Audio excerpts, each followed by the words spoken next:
ગુજરાતમાં ખાસ કરીને સૌરાષ્ટ્રના મોરબી અને સુરેન્દ્રનગરમાં વીજ લાઇન નાખવાની કામગીરીને લઈને રાજકીય માહોલ ગરમાઈ ગયો છે અને હવે આવતીકાલે રાજ્યભરમાંથી ખેડૂતો પડતર માંગણીઓ સાથે ગાંધીનગર ભેગા થઈને શક્તિ પ્રદર્શન કરવાના છે। ભરૂચના હાસોટ ખાતે પણ વીજ લાઇનની કામગીરીનો ખેડૂતો દ્વારા વિરોધ કરવામાં આવ્યો છે। અહીંથી પણ ખેડૂતો ગાંધીનગર જવા રવાના થયા છે। તો આ તરફ અંકલેશ્વરમાં ખેડૂતોની ટ્રેક્ટર રેલીને અટકાવતા પોલીસ અને ખેડૂતો વચ્ચે ઘર્ષણ થયું છે। તો આવો જાણીએ સમાચાર વિસ્તારથી। નમસ્કાર, જમાવટ સાથે હું છું પાર્થ।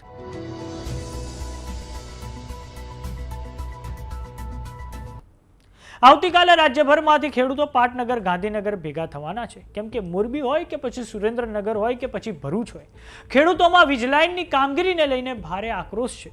ખેડૂતોની ચિંતા છે કે આ કામગીરીમાં ખાનગી કંપનીના કર્મચારીઓ દાદાગીરી કરે છે। વીજ લાઇનની કામગીરીથી જમીનને નુકસાન તો થાય છે, સાથે સાથે યોગ્ય વળતર આપવામાં તંત્ર ગલ્લા તલ્લા કરે છે। આ ઉપરાંત પોલીસ પણ કંપની તરફથી મેદાનમાં આવીને અમને વિરોધ કરતા અટકાવે છે। તો આવતીકાલે વિવિધ ખેડૂત સંગઠનો ટ્રેક્ટર રેલી થકી પાટનગર ગાંધીનગર ખાતે પહોંચવાના છે। આ ખેડૂત આંદોલનને આમ આદમી પાર્ટીનું પણ સમર્થન પ્રાપ્ત થયું છે। આમ આદમી પાર્ટીના પ્રદેશ પ્રમુખ ઈસુદાન ગઢવીએ જેતપર ગામની તો ગોપાલ ઇટાલિયાએ સુરેન્દ્રનગરના કોંડ ગામની મુલાકાત લીધી છે। આ કારણે રાજ્યના રાજકીય તાપમાનમાં નોંધપાત્ર વધારો થયો છે। તો બીજી તરફ પાલ આંબલિયા અને જિગ્નેશ મેવાણીએ પણ જે પીડિત ખેડૂતો છે તેમની મુલાકાત લીધી છે। તો હવે સૌની નજર આવતીકાલ પર છે, જ્યારે ગાંધીનગરમાં ખેડૂતો તેમની તમામ પડતર માંગણીઓને લઈને શક્તિ પ્રદર્શન કરવાના છે। તો બીજી તરફ જગતના તાતને પડતી તકલીફ પર રાજકોટના સાંસદ પરસોત્તમ રૂપાલાનું નિવેદન સામે આવ્યું છે, જેમાં તેમણે કહ્યું છે કે મેં કાલે જ કૃષિ મંત્રી જીતુ વાઘાણી સાથે વિગતવાર ચર્ચા કરી। માન્ય મુખ્યમંત્રી ભૂપેન્દ્ર પટેલના ધ્યાન પર પણ આ વિષય છે જ। મારી પોતાની માન્યતા એવી છે કે રાજ્ય સરકાર ખેડૂતોના હિતને નુકસાન ન થાય તેવા પ્રકારની નીતિ બનાવવા જઈ રહી છે અને આનો સુખદ ઉકેલ સરકાર દ્વારા લાવવામાં આવે અને ખેડૂતો હેરાન ન થાય તેવી હવે હું અપીલ કરું છું। તો આવો સાંભળીએ રાજકોટના સાંસદ પરસોત્તમ રૂપાલાએ આ સમગ્ર મામલે શું કહ્યું છે। રાજ્ય સરકાર મેં કાલે જ કૃષિ મંત્રી શ્રી સાથે આ વિષયની વિગતવાર ચર્ચા પણ કરી છે।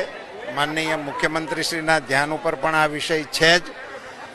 મારી પોતાની માન્યતા એવી છે કે રાજ્ય સરકાર ખેડૂતોના હિતને નુકસાન ન થાય એવા પ્રકારની નીતિ બનાવવા જઈ રહી છે અને આનો સુખદ ઉકેલ વહેલામાં વહેલી તકે સરકારશ્રી દ્વારા લાવવામાં આવે અને ખેડૂતો હેરાન ન થાય એવી અપીલ પણ આપના માધ્યમથી કરું છું। તો વાત કરીએ અંકલેશ્વરની, તો ખેડૂત સંઘર્ષ સમિતિ અને ગુજરાત ખેડૂત સમાજના નેજા હેઠળ આ ટ્રેક્ટર યાત્રાનું આયોજન કરવામાં આવ્યું હતું।